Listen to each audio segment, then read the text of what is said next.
Hello दोस्तों, नमस्कार, आदाब, सत श्री अकाल। क्या हाल है आप लोगों के? उम्मीद करता हूँ अच्छे होंगे, सब कुछ कुशल मंगल होगा, सुरक्षित होगा। यहाँ नॉर्मली हम चीन के बारे में डिस्कशन कर रहे हैं क्योंकि बॉर्डर एस्केलेशंस लगातार बढ़ते जा रहे हैं। दुनिया जो है वो कहीं ना कहीं पोस्ट कोविड एरा के अंदर पहुँचती नज़र आ रही है। कोविड के बाद के एरा में पहुँचती हुई नज़र आ रही है, जिसके अंदर हम लोग ये काम कर रहे हैं, पूरी दुनिया ये काम कर रही है कि किसी तरीके से अपने आप को संभलने की कोशिश कर रही है, संभालने की कोशिश कर रही है पूरी दुनिया के देश। ऐसी सिचुएशन के अंदर अगर आप देखते हैं तो यहाँ पर सबसे ज़्यादा बुरा रोल जो है वो चीन का नज़र आ रहा है। और चीन एक ऐसा देश नज़र आ रहा है जिसने पूरी दुनिया को फंसाकर खड़ा कर रखा है। और आज के दिन अगर कोई दुनिया का कोई देश सबसे ज़्यादा किसी देश से सबसे ज़्यादा परेशान है तो वो चीन से हैं। और किसी तरीके से अगर पूरी दुनिया को गलत तरीके से अगर कंट्रोल करने की कोशिश कर रहा है तो वो चीन है। तो उसका एक डिटेल्ड एनालिसिस मैं यहाँ पर आपको देने वाला हूँ, जिसके अंदर लास्ट तक मैं आपको बताऊँगा कि अलग अलग देश के लिए चीन की क्या क्या अलग अलग पॉलिसीज़ होती हैं, जिसके अनुसार वो किसी भी दूसरे देश को डिस्टर्ब करता है, वहाँ की पॉलिटिक्स को डिस्टर्ब करता है, उसे अपने जाल में फंसाता है और किस तरीके से बर्बाद कर देता है। वहाँ के सारे रिसोर्सेज पर कब्जा कर लेता है, उसे बर्बाद करता है, उसके फॉरेन रिलेशंस ख़त्म कर देता है और उस देश को कहीं का नहीं छोड़ता। और वो ऐसा जाल में फंस जाता है, ड्रैगन के उस चंगुल के अंदर फंस जाता है कि वहाँ से निकलना नामुमकिन सा हो जाता है। यही सिचुएशन मैं आपको यहाँ पर एक्सप्लेन करने वाला हूँ कि मामला है क्या। इसी मामले को आगे बढ़ाने से पहले मैं आप लोगों को सिर्फ इतनी एक छोटी सी जानकारी दे दूं कि दोस्तों हम 20 तारीख को एक नया बैच लॉन्च कर रहे हैं। इंग्लिश मीडियम और हिंदी मीडियम का सेपरेट बैचेस लॉन्च होंगे और उन सेपरेट बैचेस के अंदर दोस्तों सीधी सी एक हमारी पॉलिसी ये है कि 0 to ज़ेनिथ तक आपको पढ़ाया जाएगा। 0 to ज़ेनिथ का मतलब है कि शुरुआत में आपको 6, 7, 8 से लेकर 12 तक की NCERT पढ़ाई जाएंगी और वहाँ से शुरुआत करके 6ठी, 7वीं, 8वीं से 12वीं तक की NCERT का क्रक्स बताने के बाद आपको UPSC के हाईएस्ट लेवल यहाँ तक कि इंटरव्यू तक की प्रिपरेशन आप लोगों की करवाई जाएगी। इसलिए आप लोगों से अनुरोध है कि जो भी स्टूडेंट इंटरेस्टेड हैं, अनुरोध क्या है, जो भी स्टूडेंट इंटरेस्टेड है वो सारे के सारे हमारी काउंसलर से फर्दर इन्फॉर्मेशन लेके अपनी पढ़ाई शुरू कर सकते हैं। समय भले ही कोरोना का है लेकिन उसके अंदर काफ़ी ज़्यादा अच्छे लेवल पर हम लोग प्रिपरेशन कर सकते हैं घर में बैठकर भी। और अब दिल्ली आने के ज़माने गए, ये पक्का है। तो दोस्तों टॉपिक शुरू करते हैं। टॉपिक यहाँ से शुरू किया जाता है कि कोई भी देश अगर है तो उसको कोई स्टेबल देश या एक अच्छा देश कैसे आप मानेंगे। उसको स्टेबल देश मानने के लिए कुछ क्राइटेरिया आपके पास ज़रूर होने चाहिए, जिसके आधार पर आप कहें कि वो देश जो है वो स्टेबल देश है, एक स्थिर देश है, वहाँ पर कोई प्रॉब्लम नहीं है, कोई डिस्टर्बेंस खास से नहीं है। अब अगर ऐसी सिचुएशन में अगर किसी भी देश को स्थिर मानना है तो अलग अलग क्राइटेरियाज़ आपको यहाँ पर नज़र आएगी। सबसे पहले हम गवर्नमेंट की बात करें तो हर देश के अंदर हम ये मानकर चलते हैं कि वहाँ की जो देश की गवर्नमेंट है वो ईमानदार होगी। ईमानदार अगर सरकार होगी तो ऑब्वियस सी बात है वो ईमानदार सरकार हमेशा देश के बारे में सोचेगी। इसलिए ये उम्मीद की जाती है कि वहाँ के नेता जो हैं वो कंट्री फर्स्ट की पॉलिसी पे जाएँ, किसी भी देश को पहले यानी माय कंट्री फर्स्ट वाली सिचुएशन में जाएँ कि मेरा देश जो है वो पहले है, उसकी सिचुएशन में जाएँ। अब ऐसी सिचुएशन में अगर कंट्री फर्स्ट की सिचुएशन में जाते हैं तो वो एक देश जिस देश के नेता अपने हितों से पहले देश के हितों को समझते हैं या देश को समझते हैं तो वो देश कभी भी गिरने वाला नहीं होता। ऐसे ही उन नेताओं की एक दार्शनिक जो अप्रोच होनी चाहिए, एक दार्शनिक सोच होनी चाहिए, विजनरी अप्रोच होनी चाहिए। यानी वो देश को आगे की भविष्य के बारे में सोचे कि किस तरीके से हमारे देश का भविष्य किस तरीके से सुरक्षित रहेगा या किस नीति के द्वारा सुरक्षित रहेगा। जैसे जवाहरलाल नेहरू के मामले में अगर सोचा जाए तो उन्होंने बहुत सारे ऐसे स्टेप्स लिए जिनकी वजह से आज के दिन हम इस मोबाइल के ऊपर क्लास ले पा रहे हैं। आप इस मोबाइल पे मेरी क्लास देख पा रहे हैं, कंप्यूटर पर मेरी क्लास देख पा रहे हैं। या इस तरीके का पूरा टेक्नोलॉजी डेवलपमेंट का एक बड़ा श्रेय जो है वो हमारे दूरदर्शी नेताओं, विजनरी नेताओं को भी जाता है। उसके बाद अगला जो सबसे ज़्यादा इंपॉर्टेंट पार्ट है वो है फ्री एंड फेयर इलेक्शन। चुनावों में धांधली ना हो, क्योंकि असली अगर चुनावों में धांधली होती है तो वहीं से पूरा देश एक भंवर में फंसता हुआ नज़र आता है। चुनावों में अगर धांधली होती है तो वहीं से पूरा देश जो है वो किसी ना किसी भंवर के अंदर फंसता हुआ नज़र आता है। वही आप लोगों ने यहाँ देखना है।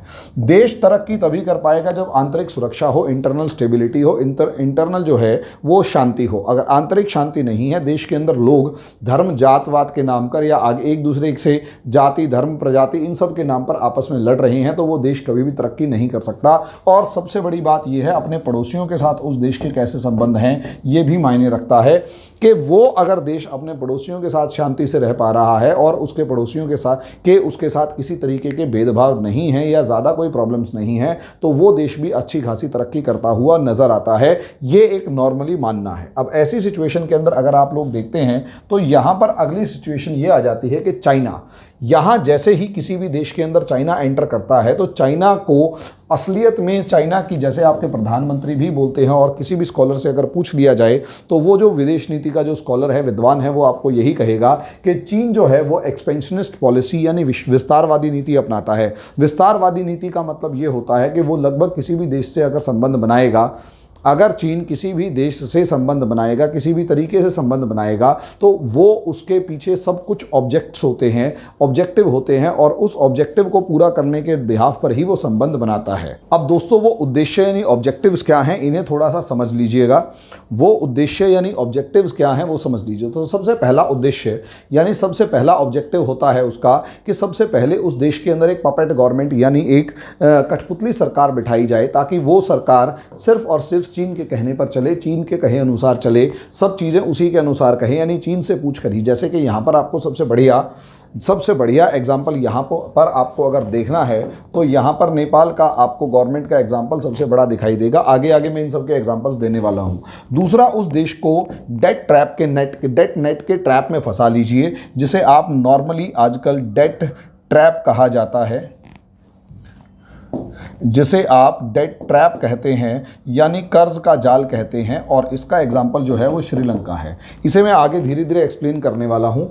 तीसरा, चाइनीज, उसके बाद जब वो देश जो है वो डेट ट्रैप में फंस जाएगा, जब वो देश जो है वो कर्ज के जाल में फंस जाएगा, तो यहाँ से चीन जो है उसके स्ट्रेटेजिक यानी रणनीतिक और आर्थिक संसाधनों पर कब्जा करेगा। जब वो वहाँ उसके आर्थिक और रणनीतिक संसाधनों पर कब्जा कर लेगा तो पूरी की पूरी जो देश की अर्थव्यवस्था है वो वहाँ उसके हाथों से चलने शुरू हो जाएगी, या चीन के अनुसार चलनी शुरू हो जाएगी। और वहीं से colonization of that country, neo colonialism या उस देश का उपनिवेशीकरण शुरू हो जाएगा, जिससे क्या होगा, complete dependence of that country over China, और उस देश पर कंट्री ओवर चाइना, वो देश जो है वो चीन के ऊपर पूरे तरीके से निर्भर हो जाता है। अब चीन उस देश को अपने हितों के लिए इस्तेमाल करना शुरू करता है। Now China starts using that country in favour of his own interest. अपने हितों के लिए वो उसे प्रयोग करना शुरू करता है, और ये चीन की नीति यहाँ पर मौजूद होती है,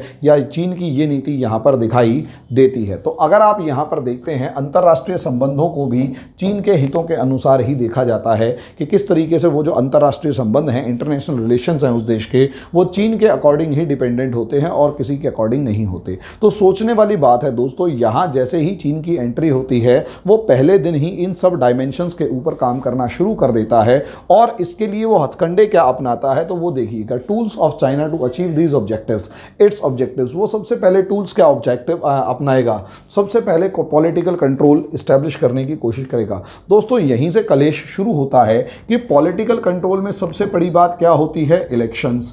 और कोई भी इंसान चाहे अच्छा हुआ चाहे बुरा हुआ, वो अपनी पॉलिसी को इम्प्लीमेंट करने के लिए इलेक्शन जीतना चाहेगा, और इलेक्शन जो होते हैं वो कंटेस्ट करना पड़ेगा। अब जब तक वो इलेक्शन जीतेगा नहीं तब तक वो सरकार में नहीं आ सकता, और सरकार में आने से पहले वो कुछ कर नहीं सकता। यही एक रीज़न है, सरकार में आना ज़रूरी है। सरकार में आने के लिए इलेक्शन लड़ना ज़रूरी है, इलेक्शन को जीतना ज़रूरी है। ऐसे में इलेक्शन को चाहिए होते हैं फंड्स। यहाँ तक कि इंडिया की पार्टियाँ भी चीन से फंड लेने से नहीं बच पाई, और राजीव गांधी फाउंडेशन का अगर नाम उछला तो कांग्रेस ने भी बीजेपी की सरकारों के ऊपर अनेक ऐसे आरोप लगाए, जिसके अंदर पता चला कि वो भी चीन के चंगुल में थोड़ा बहुत ही सही लेकिन फंस चुके थे। ऐसी सिचुएशन में चीन की जो फंडिंग है वो आप लोग देखेंगे कि सबसे पहले यहीं से शुरुआत होती है कि इलेक्शन फंडिंग। यहाँ पर जो चीन के फेवर वाला नेता होगा उसको इतने फंड दे दिए जाएंगे इलेक्शन के अंदर कि वहाँ से कहीं ना कहीं इलेक्शन जो है वो बायस होना शुरू हो जाते हैं। और सबसे पहले चोट जो है चीन वो यहाँ इस फीचर पर करता है कि असलियत में पैसा खर्च करके इलेक्शन जीते जाने लगते हैं। वो इलेक्शन फ्री एंड फेयर नहीं होते, वो निष्पक्ष चुनाव नहीं होते, वो सही चुनाव नहीं होते। और वहाँ से फिर फंडिंग के चलते वहीं से वो जो सरकार जो चीन के आशीर्वाद से, चीन की सहायता से जिस देश ने वहाँ जिस सरकार ने चुनाव जीते, वो ऑब्वियस सी बात है चीन के ऊपर डिपेंडेंट रहेगी, चीन के ऊपर लॉयल रहेगी, और नहीं तो अगर मान लिया वो सरकार उसकी लॉयल नहीं रही तो दूसरी पार्टी को फंडिंग दे दो, दूसरी नहीं रही तो तीसरी को दे दो, और एक सिचुएशन ऐसे आए कि लगभग सभी पार्टियों को थोड़ी बहुत फंडिंग दे दो। यहीं से सिचुएशन बदलना शुरू होती है।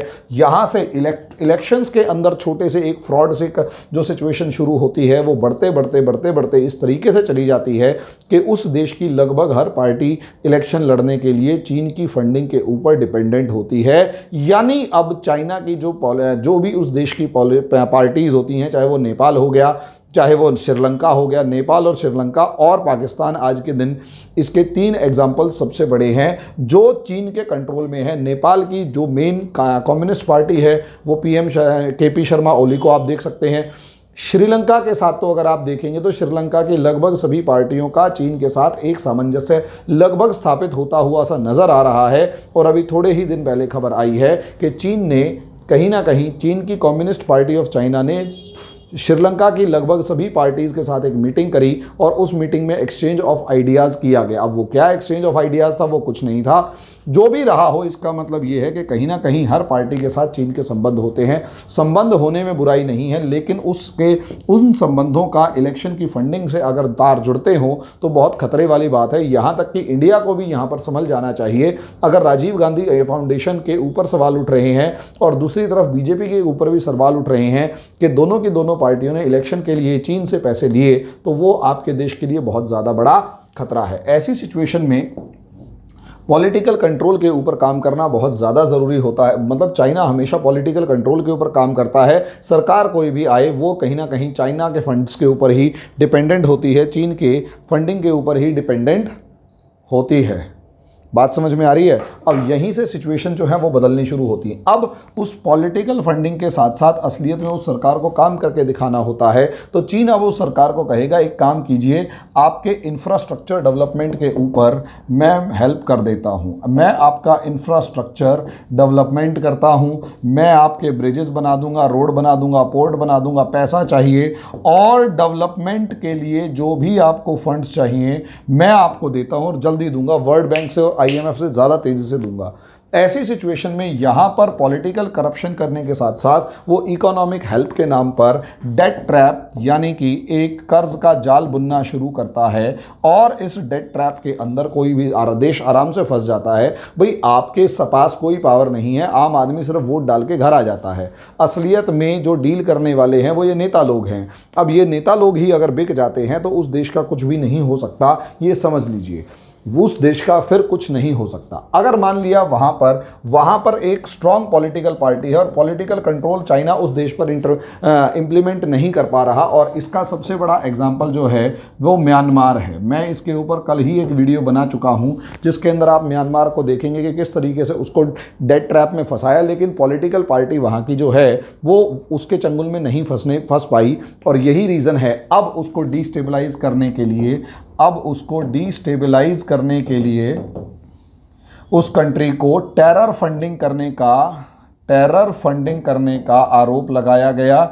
और वहीं से चाइना के ऊपर इस समय पर आरोप ये है कि ये तीसरा और सबसे घातक हथियार है कि अगर उस देश की पॉलिटिकल सिनेरियो तुम्हारे कंट्रोल में नहीं आती, उस देश की राजनीतिक पार्टियां तुम्हारे कंट्रोल में नहीं आती, तो उस देश के अंदर इंटरनल सिक्योरिटी इतनी ज़्यादा थ्रेट के लिए अंदर ला दो, उसके लिए इतनी ज़्यादा इंटरनल डिस्टर्बेंसेस को थ्रेट में ला दो कि असलियत में प्रॉब्लम क्रिएट होनी शुरू हो जाए और वो देश जो है वो घुटनों के बल आके तुम्हारे सामने भीख सी मांगना शुरू कर दे, तुम्हारे ऊपर डिपेंडेंट होना शुरू कर दे। अब यहाँ अगर दोस्तों मैं दिखाऊँ आप लोगों को, तो यहां पर असलियत में अगर मैं एग्जाम्पल के तौर पर आपको दिखाना चाहता हूं, यहां पर मैं एग्जाम्पल के तौर पर आप लोगों को दिखाना चाहता हूं कि अगर मैं इस पूरे इंडियन सबकॉन्टिनेंट को देखूं तो यहां पर पाकिस्तान, नेपाल, भूटान, म्यांमार, बांग्लादेश, श्रीलंका, मालदीव्स, ये सारे के सारे देश इंडिया के पड़ोसी हैं। और किस तरीके से, और हालांकि इंडिया और चाइना दो बड़े देश हैं जो आपस में ताकतवर हैं और भिड़ सकते हैं। ऐसी सिचुएशन में इंडिया और चाइना जब आमने सामने आएंगे तो वहां किस तरीके से फंडिंग होगी। तो यहां आप देख सकते हैं कि यहां अलग अलग देश हैं और उनके अलग अलग झंडे मैंने आपको बताए कि असलियत में चाइना, भूटान, पाकिस्तान, श्रीलंका और उसके बाद नेपाल, उसके बाद मालदीव्स और उसके बाद बांग्लादेश को किस तरीके से टारगेट कर रहा है ताकि इंडिया को घेरा जाए। मैं यहाँ पर सबका एग्जाम्पल नहीं ले रहा, एक तो मैं श्रीलंका का, एक पाकिस्तान का, एक नेपाल का, एक भूटान का एग्जाम्पल लूँगा। बांग्लादेश और मालदीव्स के ऊपर बहुत ज़्यादा मैं डिस्कस करने वाला नहीं हूँ। उसके पीछे रीज़न ये है कि सबका फिर कमोबेश मामला समान है। सबसे पहला एग्जाम्पल अपने प्यारे पड़ोसी पाकिस्तान की बात अगर की जाती है तो दोस्तों यहाँ पर आप देखिए, सबसे पहले पॉलिटिकल कंट्रोल की बात अगर की जाए तो वहाँ पर पॉलिटिकल कंट्रोल करने की कोई ज़रूरत थी ही नहीं, क्योंकि पॉलिटिकल कंट्रोल की सबसे बड़ी खास बात यह है कि कोई भी सरकार आए वहाँ पर सिर्फ और सिर्फ सेना का राज चलता है। वहाँ पर सिर्फ और सिर्फ सेना का राज चलता है और सेना यानी आर्मी रूल जो है वो प्रॉक्सी रूल जो है वो आर्मी का है। और इस आर्मी रूल को अगर आप देखेंगे तो असलियत में ये जो आर्मी है ये एंटी इंडिया स्टांस हमेशा लेती है और यही रीज़न है कि चाइना को इनके साथ कुछ डील करने में ज़्यादा प्रॉब्लम नहीं आती। और चाइना का ऑब्वियस सी बात है एक सबसे बड़ा दुश्मन इंडिया। ऐसी सिचुएशन में चाइना और पाकिस्तान अगर मिल जाते हैं तो इंडिया का लगभग पूरा नॉर्दर्न बॉर्डर जो है वो थ्रेट में आ जाता है, उत्तर का जो पूरा बॉर्डर है वो थ्रेट में आ जाता है। इसलिए चाइना और पाकिस्तान जो है वो नेचुरल अलाइज अपने आप को सोचना शुरू कर देते हैं। हालांकि इसमें मैंने फ़ोटो जो ली है उसमें जिस राज्य पर जिसका कब्जा है मैंने वो दिखाई है, जो क्लेम है वो नहीं दिखाई, कब्जा दिखाया है। तो ऐसे में चाइना और पाकिस्तान का बॉर्डर मिलता है और हमारे इस नॉर्दर्न बॉर्डर को ये डिस्टर्ब करने की कोशिश करते हैं। ऐसे में पाकिस्तान जो है टेरर ग्रुप्स को शेल्टर देता है। टेरर ग्रुप्स हाफिज सईद और ये दो के दो अगर आप देखते हैं मसूद अजहर और हाफिज सईद, इन टेरर ग्रुप्स को एक तो शेल्टर दी जाती है पाकिस्तान के द्वारा और शील्ड प्रोवाइड की जाती है किसके द्वारा? चाइना के द्वारा। चाइना इसे शील्ड प्रोवाइड करता है क्योंकि जैसे ही इंडिया इन दोनों के नाम यूनाइटेड नेशंस में लेकर जाता है, जैसे ही इंडिया इन दोनों के नाम यूनाइटेड नेशंस के अंदर लेके जाता है और चाइना अपनी वीटो पावर का इस्तेमाल करके इन दोनों के नामों के ऊपर वीटो लगा देता है, रोक देता है और मामला जो है इंडिया के अगेंस्ट चला जाता है और पाकिस्तान के इन टेरर ग्रुप्स को सपोर्ट मिलती है और जो एंटी इंडिया स्टांस है अमेरिका आर्मी का वो कहीं ना कहीं फायदे में रहता है। ऐसी सिचुएशन में तो एक तो पॉलिटिकल कंट्रोल जो है इनडायरेक्ट पॉलिटिकल कंट्रोल कहीं ना कहीं चाइना का है, लेकिन साथ साथ ये है कि और सिर्फ पॉलिटिकल कंट्रोल से गुजारा नहीं है क्योंकि भिखारी देश है पाकिस्तान, एक भिखारी भिखमंगा देश है, कुत्ते जैसी इसकी शक्ल है और भिखारी। आपको नहीं लग रहा जैसे अगर मैं यहाँ पर सॉरी, लेकिन रियलिटी ये है कि मेरी डिग्निटी को मतलब सपोर्ट नहीं करता, लेकिन अगर आप देखें यहाँ पर ऐसा नहीं लग रहा जैसे कोई कुत्ता बैठा हुआ हो, ये उसका शक्ल है, मुँह है, यानी कश्मीर को अपना दिखाएगा तो कुत्ते जैसा लगेगा, समझे। ऐसी सिचुएशन में अगर आप देखते हैं तो भिखारी देश है, ऐसे भिखारी देश को बिना पैसे के आप कंट्रोल में नहीं कर सकते क्योंकि मैं बार बार कहता हूं कि पाकिस्तान जो है वो इस तरीके की प्रवृत्ति वाला है कि जो उसको पैसे देगा लिपस्टिक बिंदी लगा के उसकी जाके गोद में बैठ जाएगा। यही रीज़न है, पहले अमेरिका देता था तो अमेरिका जिंदाबाद था, अब अमेरिका से दुश्मनी हो गई तो अब चाइना देता है तो चाइना जिंदाबाद है। चाइना जो है टेरर फंडिंग करने के साथ, टेरर को शील्ड प्रोवाइड करने के साथ साथ, अच्छा एक चीज़ और, अल बदर नाम के एक ऑर्गेनाइजेशन को रीएक्टिवेट करने की कोशिश कर रहा है चाइना, इसके सबूत मिले हैं जिसका मैं वीडियो बनाने वाला हूं। ऐसी सिचुएशन के अंदर चाइना दूसरा क्या काम कर रहा है, इकोनॉमिक इन्वेस्टमेंट कर रहा है, इकोनॉमी को सपोर्ट करने के लिए इन्वेस्टमेंट कर रहा है। तो इसका सबसे पहला इन्वेस्टमेंट जो है वो तो है CPEC जो है इसका सबसे पहला इन्वेस्टमेंट है। सोचकर देखिए 45 बिलियन डॉलर, पता है पूरी ज़िंदगी में पाकिस्तान जो है इस पैसे को वापस नहीं कर पाएगा, तो 45 बिलियन डॉलर का इन्वेस्टमेंट किया जा रहा है पाकिस्तान के अंदर। दूसरा, डिफेंस के अंदर हेल्प की जा रही है। अगर आप देखेंगे तो चाइना के 51% आर्म्स का जो इंपोर्ट करता है वो सिर्फ पाकिस्तान करता है, यानी पाकिस्तान की पूरी आर्मी का 50% जो अमाउंट है, पाकिस्तानी आर्मी का 51% जो पैसा है या 51% जो डिफेंस मटेरियल है वो सिर्फ और सिर्फ चाइना से आता है। और 73% जो पाकिस्तान के मिलिट्री इक्विपमेंट्स हैं वो चाइना से आते हैं और चाइना का 51% जो डिफेंस एक्सपोर्ट है वो पाकिस्तान को जाता है। तो सोच कर देखिए इतने सारे, जिसके अंदर ये J-17F फाइटर प्लेन्स हैं वो आपको मैं दिखा रहा हूं जो फोटो के अंदर दिखाई दे रहा है। तो इस तरीके से अगर आप देखोगे तो अलग अलग डायमेंशंस में चाइना जो है वो पाकिस्तान को अपने ऊपर इतना डिपेंडेंट कर चुका है, चाहे टेरर फंडिंग हुई, चाहे इंडिया जो दोनों का कॉमन दुश्मन है उसको घेरने की बात हुई, चाहे इकोनॉमी हुआ, चाहे सी पैक हुआ, चाहे डिफेंस हुआ, हर तरीके से पाकिस्तान को इस तरीके से कंट्रोल कर लिया है कि पाकिस्तान चाइना से बाहर सोच भी नहीं सकता। इसी तरीके से अगर आप दूसरा एग्जाम्पल देखेंगे तो यहां पर पॉलिटिकल कंट्रोल की बात की जाती है। 3 तरीके से यहां पर इसको कंट्रोल किया जा रहा है। मेनली 3 की भी जगह 2 तरीके से कंट्रोल किया जा रहा है। और सबसे पहले इंडिया नेपाल के अंदर जो एंटी इंडिया सेंटीमेंट है उसकी गेम खेली जा रही है। नेपाल के अंदर जो एंटी इंडिया सेंटीमेंट है उसकी गेम खेली जा रही है, क्योंकि नेपाल और इंडिया नेचुरल अलाइज थे, नेचुरल दोस्त थे, ट्रेडिशनल दोस्त थे, सदियों से उनकी दोस्ती चलती आ रही है। लेकिन 2 देशों के बीच में भी मैं बार बार कहता हूं, अगर 2 भाई हैं तो 2 भाइयों को भी आपस में लगेगा कि माँ जो है वो दूसरे को प्यार ज़्यादा करती है, या जो दूसरे वाला है वो मेरे ऊपर डोमिनेट करने की कोशिश करता है। ये सिर्फ और सिर्फ भाइयों की अपनी समझदारी के ऊपर डिपेंड करता है कि वो सोचते क्या हैं। अगर 2 भाइयों को के अंदर दिमाग इतना है कि वो ये सोचे कि यार ये तो नेचुरल प्रोसेस है, जो उसने किया, जो मेरे भाई ने किया वो अच्छा है, तो यकीन मानिए दोनों के बीच में डिस्प्यूट नहीं होगा। लेकिन अगर ऐसा नहीं सोचते और दोनों के दिमाग में ये रहता है कि नहीं नहीं नहीं नहीं वो तो कहीं ना कहीं मेरे से प्रॉब्लम क्रिएट करने वाला है, वो ऐसा ही है टाइप में सिचुएशन है, तो यकीन मानिए दोनों के बीच में डिस्प्यूट रहेगा। नेपाल के अंदर भी वो सेंटीमेंट नॉर्मली मौजूद रहते हैं, और एक आधी स्टेप हमारी पॉलिटिकल पार्टीज ने भी गलत ली और कुछ स्टेप्स नेपाल ने भी गलत लिया, और प्रॉब्लम्स वहीं पर शुरू हो गई। यहां पर एंट्री होती है चाइना की, और चाइना की एंट्री होती है तो चाइना ने यहां पर सबसे पहले गेम खेला पॉलिटिकल कंट्रोल। और पॉलिटिकल कंट्रोल का जो बेसिक था वो था आइडियोलॉजिकल ब्रदरहुड। आइडियोलॉजिकल ब्रदरहुड का मतलब ये है कि अगर हमारी आइडियोलॉजी सेम है, और यहाँ पर हमारी आइडियोलॉजी कौन सी है, कम्युनिस्ट आइडियोलॉजी है, तो कम्युनिस्ट भाई भाई हैं, पूरी दुनिया के कम्युनिस्ट जो हैं वो भाई कहलाएंगे। ऐसे में चाइनीज़ कम्युनिस्ट पार्टी और नेपाली कम्युनिस्ट पार्टी जो हैं वो दोनों की दोनों भाई भाई टाइप की हो गई। अब क्योंकि ये दोनों पार्टियां भाई भाई हैं तो हमारी कॉमन एजेंडा होगा, कॉमन सब कुछ। अब इस भाई भाई करके इकोनॉमिक कंट्रोल के नाम पर चाइना ने इकोनॉमिक कंट्रोल एस्टेब्लिश किया, और यहाँ पर भी वही डेट ट्रैप लिया, चेकबुक डिप्लोमेसी अपनाई। नेपाल को जो भी चाहिए वो सब, लहासा तक तो अपनी वो रेलवे लाइन ले आए, और उसके बाद काठमांडू तक रेलवे लाइन को इस्टेब्लिश करने की एक बहुत मेगा प्लान चल रहा है, प्लान के ऊपर डिस्कशन हो रहा है। सोच कर देखिए, पूरे हिमालय को क्रॉस करके काठमांडू तक अगर कोई ट्रेन आ रही है तो इसका मतलब ये है कि नेपाल को वो कहीं ना कहीं अपने फेवर में इतना ज़्यादा कर लेना चाहता है कि वहाँ से कोई सिचुएशन आगे ना बढ़े। ऐसी सिचुएशन में यहाँ पर पीकेपी शर्मा ओली, और ये हद तब हो जाती है जब सोच कर देखिए एक देश की पॉलिटिकल पार्टियों को बिठाया जाता है, एक देश की पॉलिटिकल पार्टीज़ को एक साथ बिठाया जाता है, और उनके जो डिस्प्यूटेड मैटर्स हैं, उनके जो समस्याग्रस्त जो मामले हैं उनको सुलझाया जाता है। और कौन करता है? चाइना की एम्बेसडर करती है।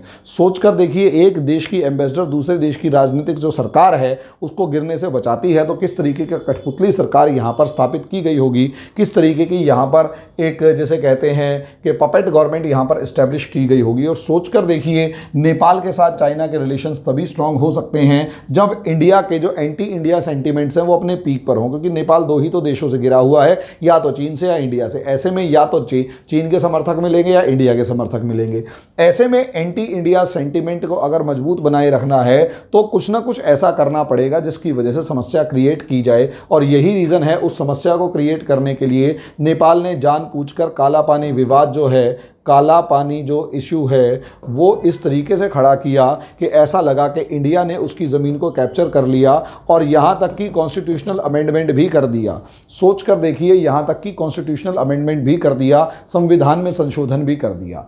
अब यहाँ से एंटी इंडिया सेंटीमेंट शुरू में थे, लेकिन अब कहीं ना कहीं ये देश 2 हिस्सों में भले ही डिवाइड हो गया है, 2 आइडियोलॉजीज़ में डिवाइड हो गया है, एक प्रो इंडिया है और दूसरा प्रो चाइना, जो कि इस देश के लिए ख़राब है। लेकिन चाइना का अपना मकसद पूरा हो गया।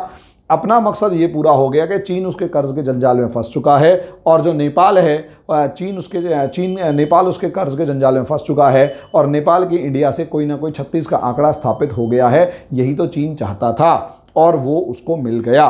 अब ऐसी सिचुएशन में अगर आप चीन के बाद अगला देश देखें तो श्रीलंका के साथ भी अगर आप देखते हैं, अगर आप यहाँ पर श्रीलंका के साथ देखते हैं तो यहाँ पर श्रीलंका के साथ चीन ने सिर्फ एक गेम खेली, और वो था पॉलिटिकल कंट्रोल का। यहाँ देखा गया कि जो श्रीलंका है वो इतना ज़्यादा ताकतवर नहीं है कि इंडिया को मिलिटरीली किसी तरीके से चैलेंज किया है कि कर सके। यही रीज़न था कि पॉलिटिकल कंट्रोल करने की इस्टेब्लिशमेंट देखी गई और किस तरीके से पूरी की पूरी पॉलिटिकल सिस्टम को, यानी ऑल पार्टीज़, सारी की सारी पार्टीज़ जितनी भी हैं उन सबको कंट्रोल करने का जो डिसीजन लिया गया वो यहाँ पर, मतलब सबको कैसे कंट्रोल किया गया, यानी किसी भी सरकार की पार्टी क्यों, किसी भी पार्टी की सरकार क्यों ना हो, चाहे वो महिंद्रा राजपक्षे की हो, रानिल विक्रमसिंघे की हो या फिर किसी और की भी हो, मैत्रीपाला श्रीसेना की हो, कोई भी बंदा हुआ, वो सारे के सारे चीन के चंगुल में फंसे हुए हैं और सभी चीन के कहे अनुसार ही काम कर रहे हैं। और ख़ास बात ये, अभी थोड़े दिन पहले ही चीन की जो कम्युनिस्ट पार्टी ऑफ चाइना है उसका कहीं ना कहीं चीन के जो श्रीलंका की बाकी पार्टीज़ थी उनके साथ एक कॉमन मीटिंग करवाई गई और ये एस्टेब्लिश करने की कोशिश की गई कि किस तरीके के कॉमन ग्राउंड के ऊपर दोनों पार्टियां जो है वो काम कर सकती हैं। दोस्तों, ये एक नेगेटिव सिग्नल इंडिया के लिए, क्या पूरी दुनिया के लिए है कि पूरी की पूरी पॉलिटिकल सिस्टम को ही हाईजैक अगर आप कर लेंगे तो वो देश तो बाहर, मतलब नेता ही तो देश के बारे में, भले और बुरे के बारे में सोचते हैं। अगर वो नेता ही नहीं होगा या वो नेता ही सोचना बंद कर देगा तो देश का बचेगा क्या, देश का होगा क्या? सब चीज़ें यहाँ पर बर्बाद होती हुई नजर आएंगी। यही रीज़न है अंधाधुंध डेट ट्रैप। सबसे पहले तो आप देखो इन्वेस्टमेंट डेट ट्रैप 2011 से 14 तक का अगर डाटा अगर देखेंगे तो चाइना सबसे ऊपर यहाँ पर आपको नज़र आ रहा है और सबसे ज़्यादा इन्वेस्टमेंट करने वाला जो देश है वो चाइना यहाँ पर नज़र आ रहा है। यहाँ जो सबसे इम्पॉर्टेंट सिचुएशन आपको नज़र आएगी वो ये कि जब इस 13 बिलियन डॉलर के डेट ट्रैप में श्रीलंका फंसता है और उसके बाद भी बहुत सारे इन्वेस्टमेंट्स वहाँ पर हुए और पैसा लगा, तो यहाँ पर सरेंडर ऑफ अ टेरिटरी, यहीं पर जो स्ट्रेटेजिक लोकेशन है, जो strategic location of a country है, उसके ऊपर आप लोगों ने कब्जा कर लिया और इस स्ट्रेटेजिक लोकेशन पर कब्जा करने के चलते ही आप यहाँ पर देख सकते हैं कि पूरे के पूरे देश को एक पूरा हम्बनटोटा द्वीप जो है वो देना पड़ गया। हम्बनटोटा द्वीप जो है वो पाकिस्तान को, वो चाइना को सपोर्ट करने के लिए देना पड़ गया।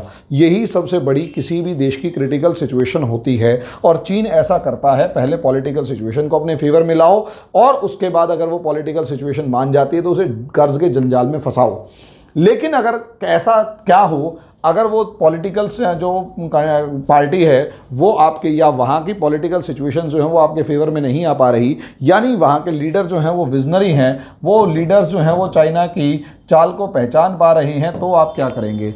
जब वो लीडर्स चाइना की चाल को पहचान पा रहे हैं तो उसके लिए चीन दूसरा हथकंडा अपनाता है, यानी पॉलिटिकल जो डोमिनेंस है, पॉलिटिकल डोमिनेंस का जो मामला है, यानी राजनीतिक जो वर्चस्व है वो अगर फेल हो रहा है, और वो अगर फेल हो रहा है तो दूसरा जो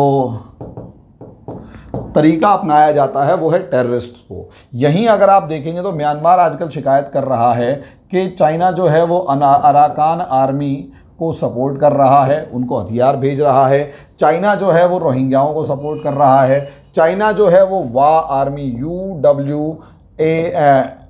USA स्टेट आर्मी, यूनाइटेड वाह स्टेट आर्मी जो है उसको सपोर्ट कर रहा है, तांग आर्मी को सपोर्ट कर रहा है, नेशनल अलायंस आर्मी को सपोर्ट कर रहा है। अब ऐसी सिचुएशन में सोचकर देखिए, ये पूरा इलाका चीन के साथ लगता है और ये पूरा इलाका जहां पर रखाइन स्टेट है इस पर, तो सोचकर देखिए म्यांमार से उसकी डिमांड ये है कि आप अपने यहाँ से मुझे, जैसे पाकिस्तान के साथ CPEC है, CMEC हमें बनाकर दीजिए। चाइना म्यांमार इकोनॉमिक कॉरिडोर बनाएंगे जिसमें गैस की और ऑयल की पाइपलाइन जो है वो पैरेलल जाएगी।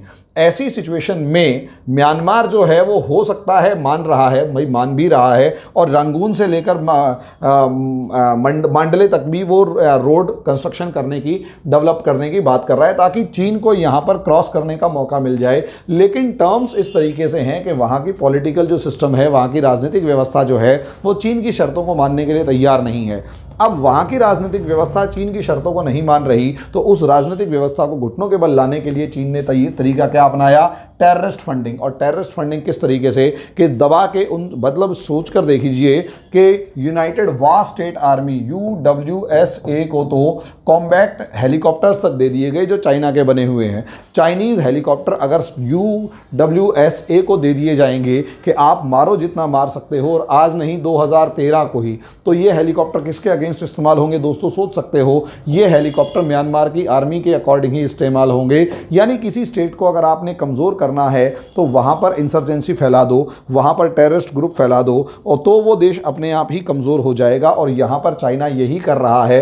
टेररिस्ट ऑर्गेनाइजेशंस इतने सारे सब 4 बड़े टेररिस्ट ऑर्गेनाइजेशंस UWSA के ऊपर तो मैं बता चुका हूँ कि 20,000 से लेकर 25,000 के करीब के सोल्जर्स हैं और आर्म्ड रिक्रूट्स हैं जिनके पास हथियार है और प्रॉपर चलाने की ट्रेनिंग है। और चीन यहाँ से लगातार फंडिंग कर रहा है, और सीधे या उल्टे तौर पर फंडिंग कर रहा है। और $1.5 बिलियन की तो फंडिंग UWSA को की गई, और लगभग इतनी ही बड़े अमाउंट में फंडिंग अराकान आर्मी रोहिंग्या वाले इशू में की गई। सोच कर देखिए यहाँ पर चाइना ने इसको किस तरीके से फंसाया। तो एक एक करके हर तरीके से हथकंडे, साम दाम दंड भेद जो भी है, सारे के सारे हथकंडे चाइना अपनाकर सिर्फ और सिर्फ एक ऑब्जेक्टिव को पूरा करता है। और वो एक ऑब्जेक्टिव ये है कि किसी भी तरीके से उस देश के ऊपर कब्जा हो जाए, उस देश के रिसोर्सेज पर कब्जा हो जाए, उस देश की स्ट्रेटेजिक लोकेशंस पर कब्जा हो जाए, वहाँ की सरकारें चाइना के सामने घुटनों के बल आ जाएं और भीख मांगें कि प्लीज़ आप या तो हमारी सरकार बचा लो या हमारा देश बचा लो। इसके लिए चाइना हर संभव कोशिश करता है, हर तरीके का हथकंडा अपनाता है।